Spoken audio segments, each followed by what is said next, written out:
તો દાહોદમાં બાળકી સાથે દુષ્કર્મ બાદ હત્યાના કેસમાં સજા ફટકારવામાં આવી છે। સ્પેશિયલ કોર્ટે આરોપીને 10 વર્ષની સજા ફટકારી છે। આરોપી આચાર્ય ગોવિંદ નટને 10 વર્ષની સજા ફટકારી છે। ગોવિંદ નટને 2 લાખ રૂપિયાનો દંડ પણ ફટકારવામાં આવ્યો।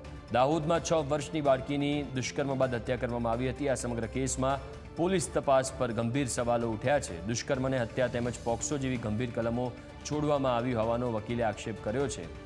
નોંધનીય છે કે જે તે સમયે બળાત્કાર બાદ રાજ્યભરમાં ઘટના અંગે રોષ જોવા મળ્યો હતો। સરકાર પક્ષે ઘટનાના માત્ર 12 દિવસમાં ગંભીરતાપૂર્વક ચાર્જશીટ દાખલ કરાઈ હતી।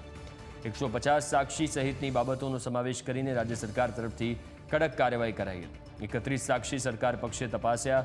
આ ઉપરાંત દસ્તાવેજી અને ઇલેક્ટ્રોનિક પુરાવા કોર્ટમાં રજૂ કરાયા હતા। કુલ માત્ર 34 હિયરિંગમાં જ કેસની ટ્રાયલ થઈ હતી। પૂર્ણ સરકારે આ કેસમાં વિશેષ સરકારી વકીલ તરીકે અમિત નાયરની નિમણૂક કરી હતી।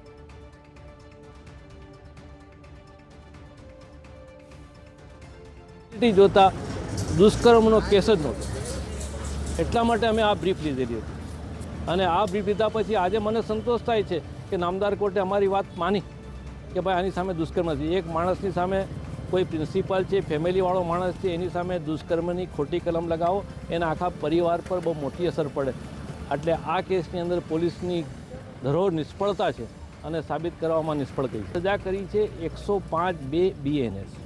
105 BNSની પહેલાં જૂની કલમ 304 પાર્ટ 2।